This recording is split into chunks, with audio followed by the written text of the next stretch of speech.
Hey everyone, Joe Madden here of the Joe Madden Sports Podcast. I am joined by Cab, Dabby Cab on Twitter of Pub Sports Radio. Cab, how's it going today? Oh, good, good. I'm in Texas. We had some crazy storms last night. I'm glad my internet is still up and working so I can be in here with you today, but I'm doing good. How about yourself? I'm doing fantastic. Sorry to hear those storms rolled through, but glad everything is running smoothly today. I'm so excited to talk MLB with you. Talk your story. Actually, before we get into MLB, now you were drafted out of high school by the Brewers. Tell me about that. Oh, yeah. I was drafted, like you said, out of high school by the Brewers.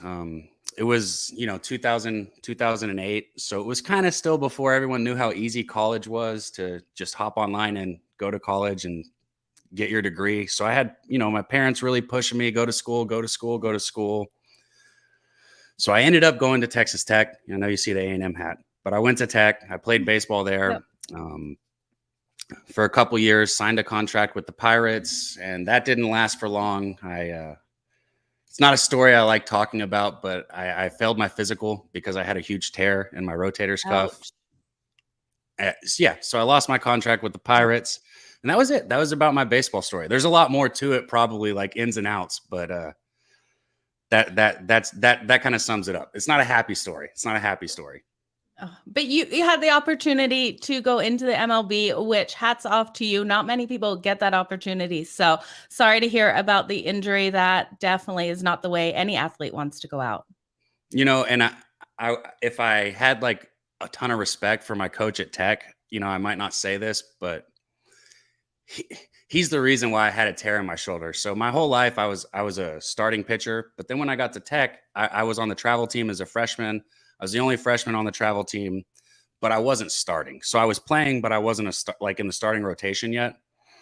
And he had me coming out of the bullpen, and I'll never forget, we were playing Kansas State and we were at home, and I threw on Friday night. I threw for 2 innings. Okay. And then on Saturday night, I threw for just 1 inning, but I came in and I threw for another inning. So Sunday, like, I'm done, right? I won't pitch. Mm-hmm. You don't throw somebody out of the bullpen 3 games. Well, sitting in the bullpen, it's like 12-11, and I hear over the walkie-talkie, get loose. Like, eyes light up. I look at my my buddy. I'm like, what? So I get loose and I go in and throw. And I'm not gonna lie, my arm was never right after that weekend. So that's terrible to hear. I'm sorry about that. Yeah, I probably should have gone to the doctor right away, but stubborn kid. Yeah, absolutely. It's hard pill to swallow when you're injured. What was your favorite memory playing baseball? Like like in a game, or like just in general? Yeah, in general, favorite memory in baseball. When my buddy Scott hit a 2-strike, 2-out walk-off in the Big 12 tournament, that was pretty awesome. It was the 9th inning. We were down by 2 runs. We had a guy on first and second. There was 2 outs. He had 2 strikes on him, and he's one of those guys like, you can't see my legs, but some people, he got his legs super, super wide, like in the box, like shortened up. I'm talking like funny. So there's no step to be taken with the swing. It's just one of those, I'm going to put the ball in play, and he barely swings, drives it over right center field fence. It was awesome. So, we got to storm the field and meet him at home plate. It was great. I love that. So fast forward, you're now with Pub Sports Radio, handicapping games. How are you enjoying that? Oh, I love it. I love it. I'm hooked. I'm honest with people. I'm completely transparent, whether it's about plays or myself. So I will say, I don't have the experience that someone like yourself or 99% of the people that I work with have in the gambling industry. So about 3 years ago, I was coaching and teaching, and one of my fellow coaches, he calls me in his room. He's like, hey, I need you to look at this spread. Honest to God. I said, what are you talking about? What do you mean spread? So I come look at it because I love sports. I've lived and breathed sports my entire life. And he explains to me what it is. I'm like, mind blown. I'm like, so you're telling me, like, if I can tell you what team wins by more points, I can win money on it? He's like, yeah, pretty much. That's what it is. And from there, it was just, it was a journey. I don't do anything I do, I don't do it halfway. So once I got into it, I don't care if it's $100, $1,000, or $1. I don't like losing Mhm. money. I hate losing money. So when I got into this, it was a journey of learning, because sports are one thing, but knowing how to bet is a Yeah. complete different thing. So it's been learning from people like Jimmy. I don't know if you know Jimmy the Bag, but shout out to Yeah, him. He's been definitely. awesome. Yeah. How do you Been learning. think Go Go ahead. ahead. No, I'm sorry. Go ahead. I was gonna ask, how do you think being an ex-athlete helps you in this industry? So like I was just saying, like knowing sports is one thing, Yep. and knowing how to gamble is another thing. And I think being an ex-athlete helps a lot, especially when it comes to pitching, because or baseball. When we talk about baseball, you're going to hear me break down pitching, right? Like Yep.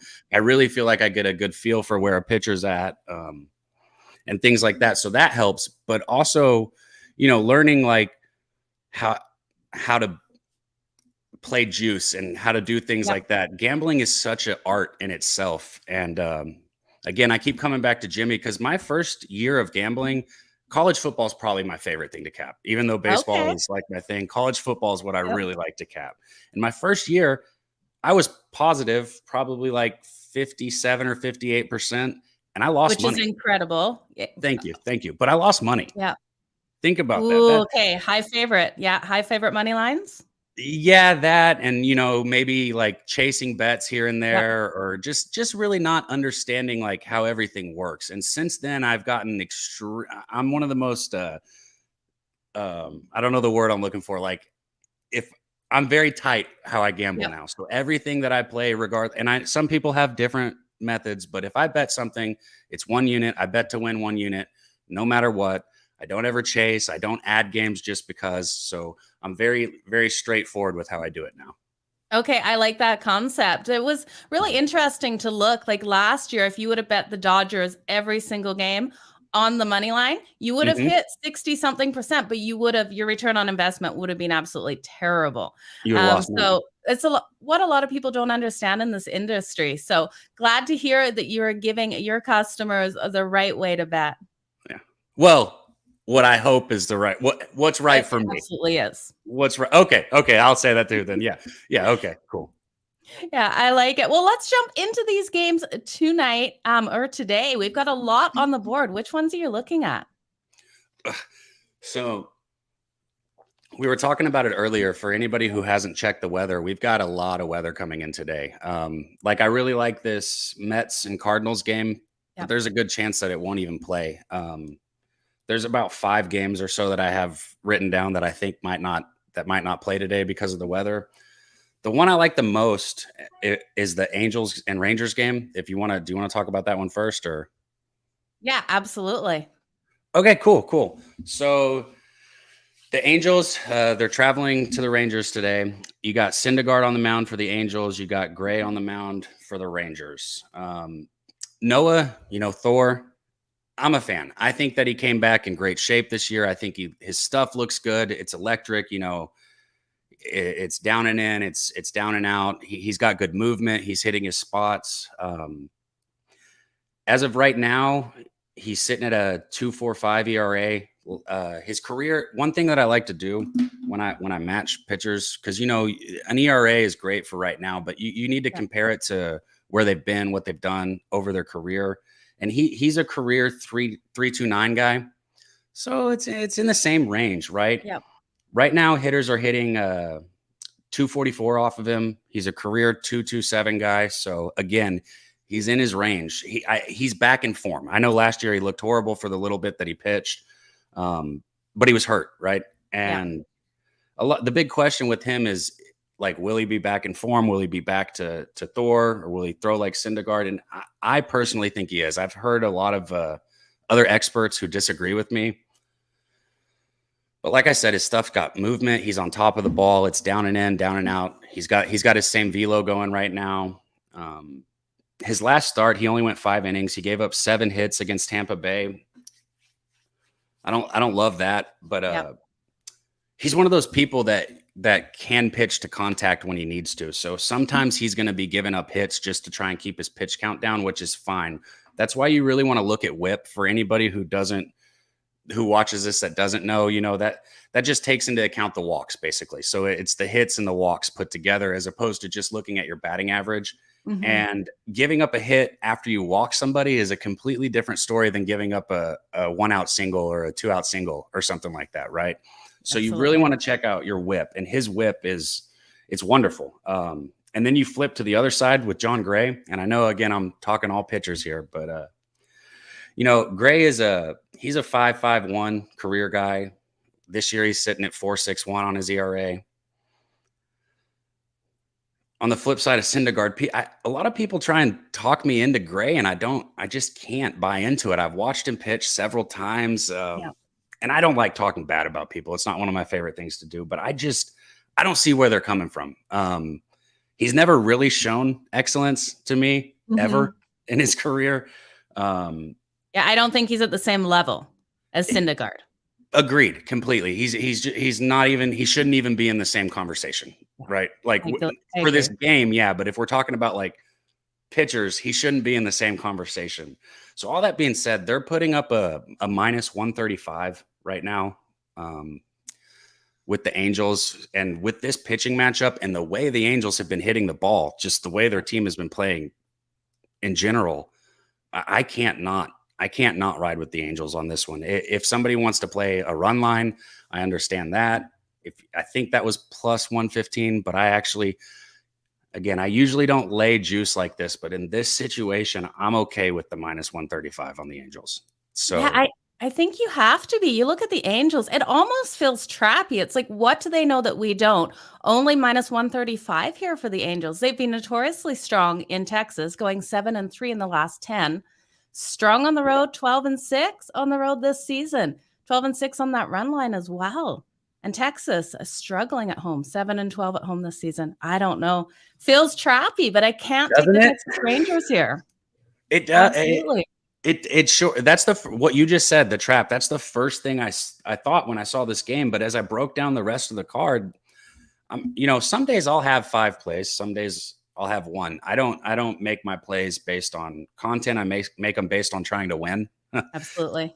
And I don't love today's card. I love this spot. It scares me because it feels trappy. But as I keep looking into it, it's just like, okay, if I get trapped, I get trapped. Okay, yeah. Like how do I not play this? Especially if I got a 162 game season. Like this to me is like what we're looking for when we're trying to find a game to play. So. Absolutely. I completely agree with you. It's the Angels or no one in this one. And I think you're on the right path, taking them here on the money line for sure. Awesome. So yeah, so that's the one that I did move on. I moved on the Angels here. I took a money line, like you said, and I'd love to talk about the other games too, if you want, but that's actually for sure. Okay. That's the only one I bet, but so this Cardinals Mets game, I'm super interested in this one also. Yeah, it's going to be a great game. Mets coming in here as the favorite at home. Yeah, and I don't understand why they're the favorite. No. Again, okay. It feels like I looked at this one as well, and I was like, okay, Cardinals are going to be favored in this, and the Mets are. Yeah, so originally when I looked at it yesterday, they had Miguel on the mound, but I guess now it's Trevor Williams. He's out of the pen, and we were just talking about or no, that wasn't me and you. That was me and somebody else. The Mets bullpen it's been used up. It's been used up right now. So we're looking at a bullpen day with a used bullpen in the Mets. And Williams, even though he's out of the pen, he's one of the guys they can try and stretch sometimes.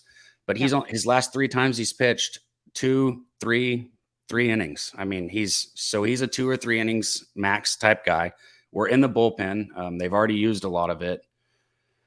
Right now, Williams this season, and I think he's only got like 11 inning sample, but it's still a sample size, and people are hitting 327 off of him. Hitters are hitting 3. That is not good. Not good. No. It's not a good recipe to get the win here today. No, and on the flip side of that, his career hitters are hitting 267 off of him. Yeah, which is still a lot. We look at the Cardinals off that game yesterday. How are they not going to hit off of him today? Right.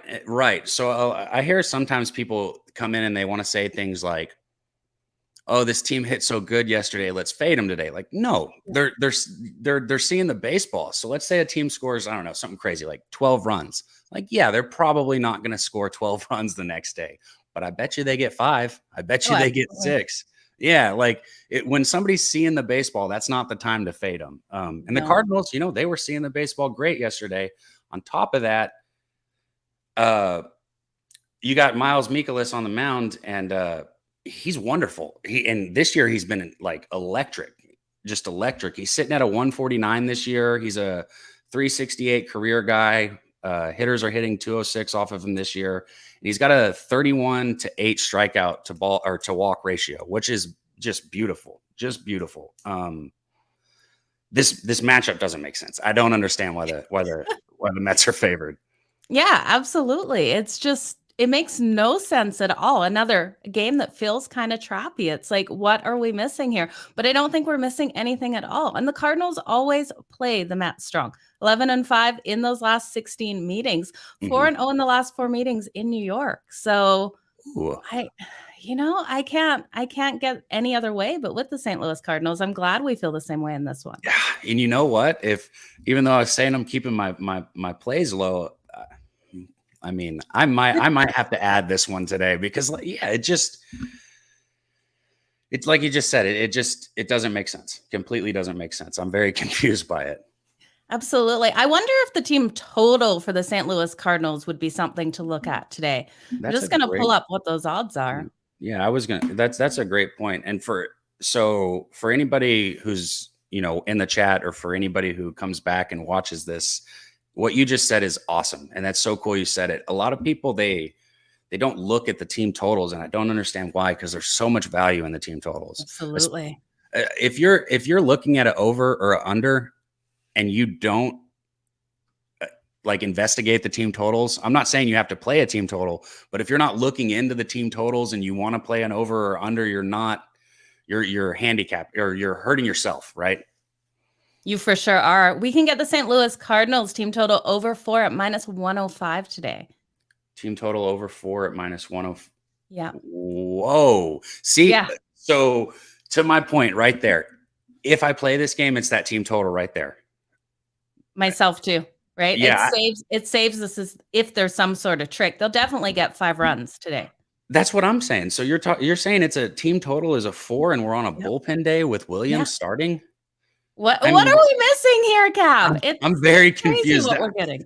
I haven't capped a game that seemed this confusing because like I said, Williams is going to go 3 innings tops, and they're probably going to get a couple runs off of him.